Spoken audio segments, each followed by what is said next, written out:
Hey guys, this is Josh with Rifle Design Co. In this video, we'll be making a ambrosia maple and walnut jewelry box. So this project starts with breaking down the lumber into rough lengths and measurements. I found some plans by Anna White online. This particular jewelry box has a column of drawers in the center and doors on either side to hang necklaces or bracelets. Most of the measurements and how the jewelry box was actually put together was modified to fit around the drawers, and I'll explain that later on in the video.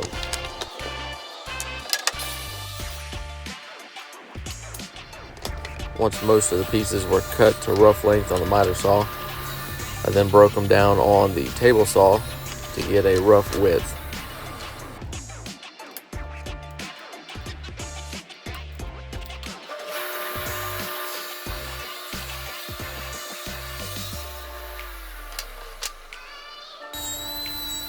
Next, it was over to the joiner to get a flat edge and a flat face on the boards to reference on the planer bed and the table saw for final dimensions.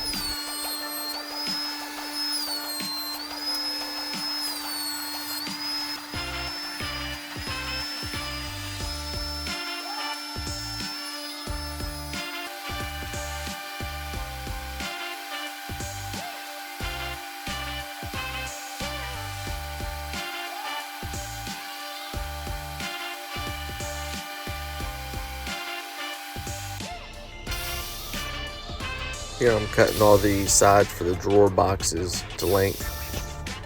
These measurements were determined by some ring holders that I purchased off of Amazon.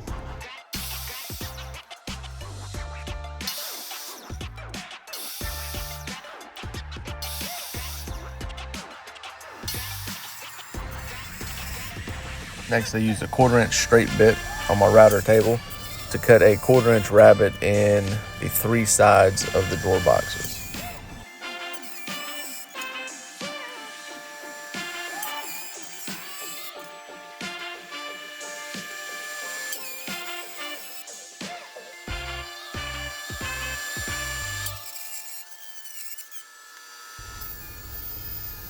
I then cut a corresponding rabbet in the drawer bottom itself.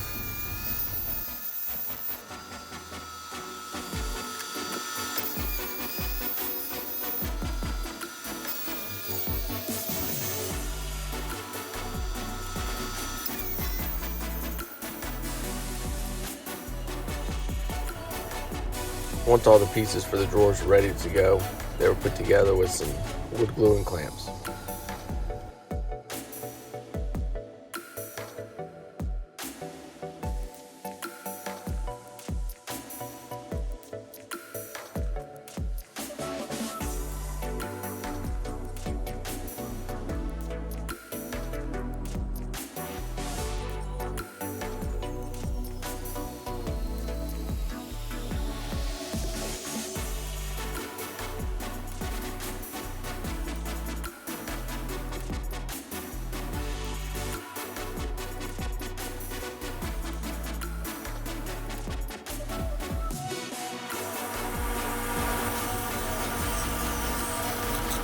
For the drawer faces, I used one piece of maple to cut out each face, so that way it would have a continuous grain across the front. Then they were glued on.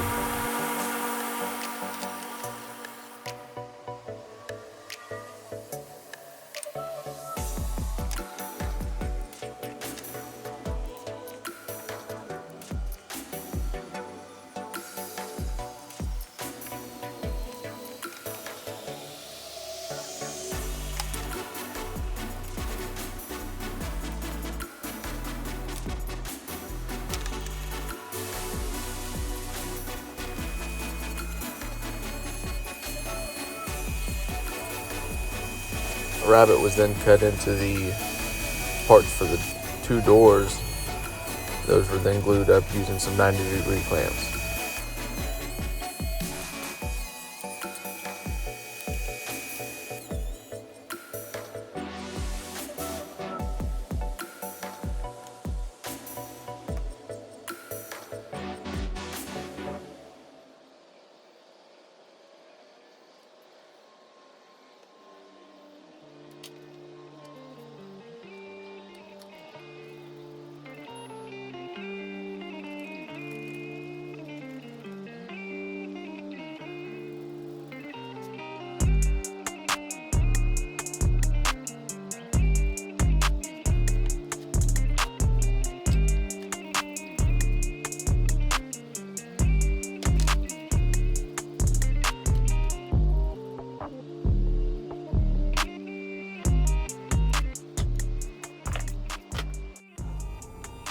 Here I'm using a tongue and groove bit on the router to cut out the tongue portion on 2 of the sides that are going to enclose the drawer boxes.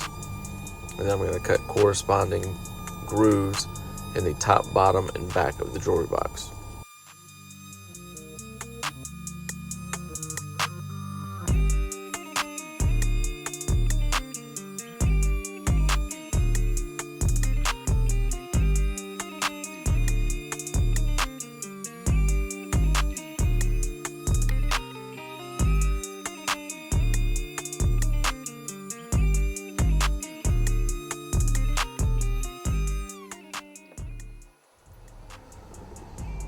Here's the bottom of the jewelry box with a bunch of layout pencil lines.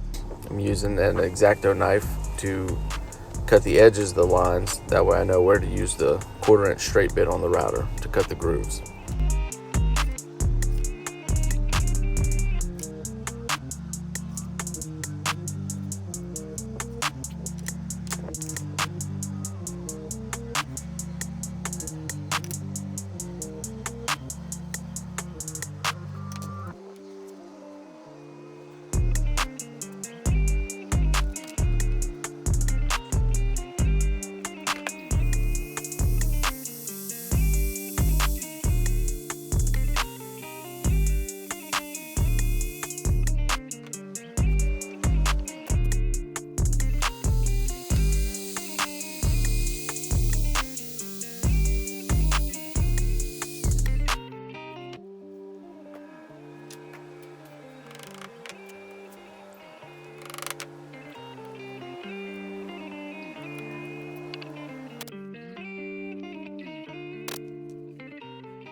Here's a dry fit of the back panel and the 2 side panels that enclose the drawers.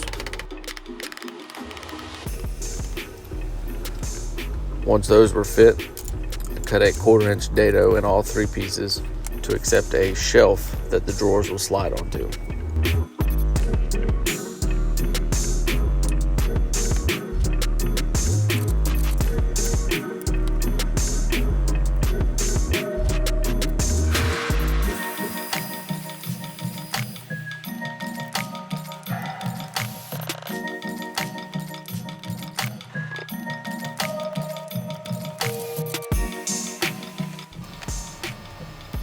Corresponding dados were then cut into the top to match the bottom.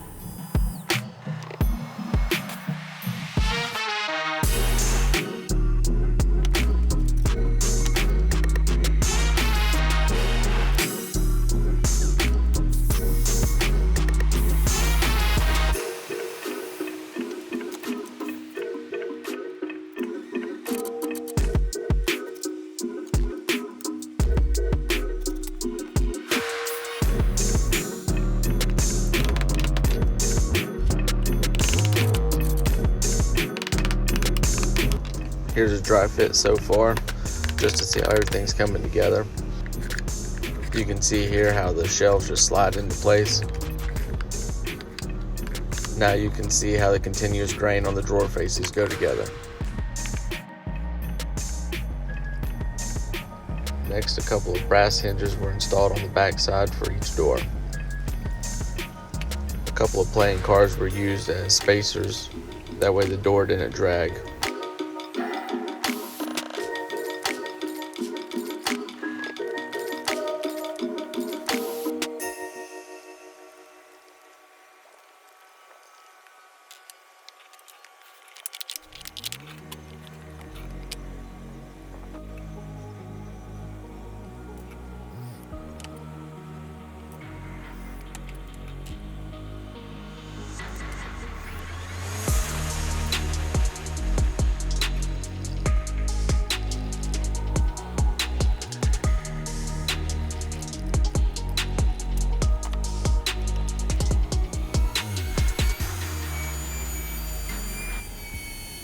45-degree chamfer was then cut into the base and top of the jewelry box.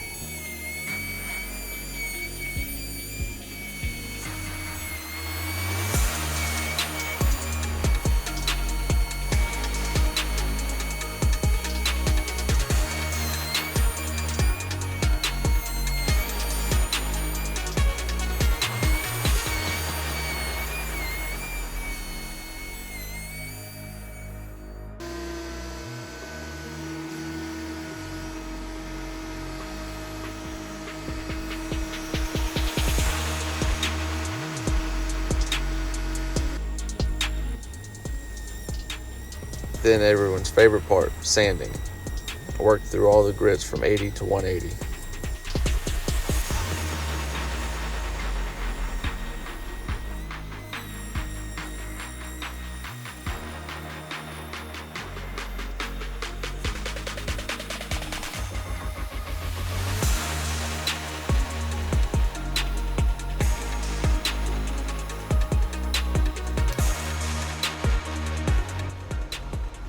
With everything sanded and feeling nice and smooth, it was time to glue the main part of the jewelry box together.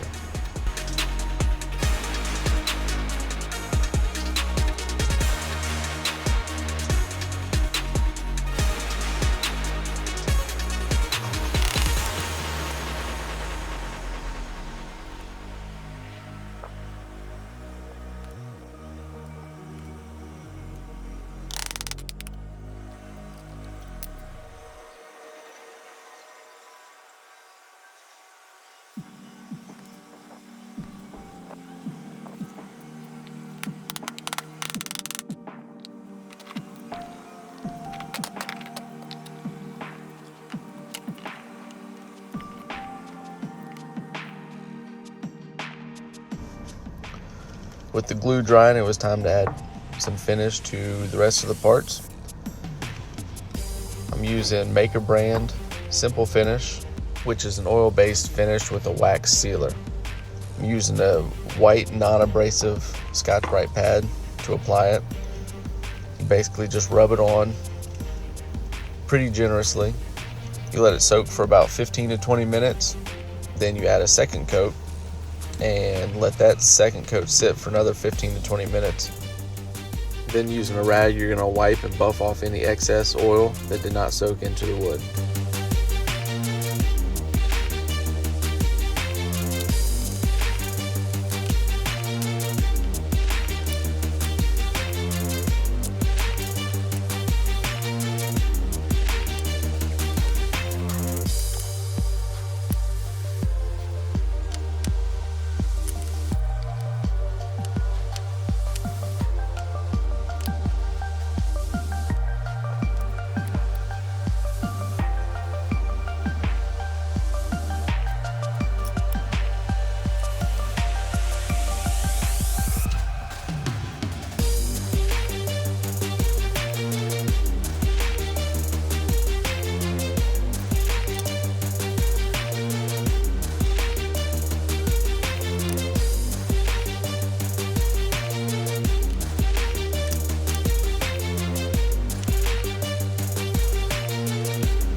Before adding finish to the main part of the box, I had to add my logo to the back of it.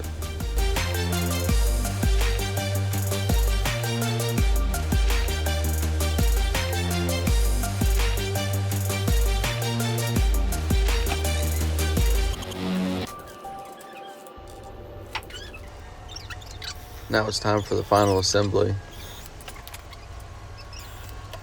I found these little rubber feet, some brass hooks for the necklaces, and some small brass knobs for the doors and drawers.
finally, the ring displays that I found.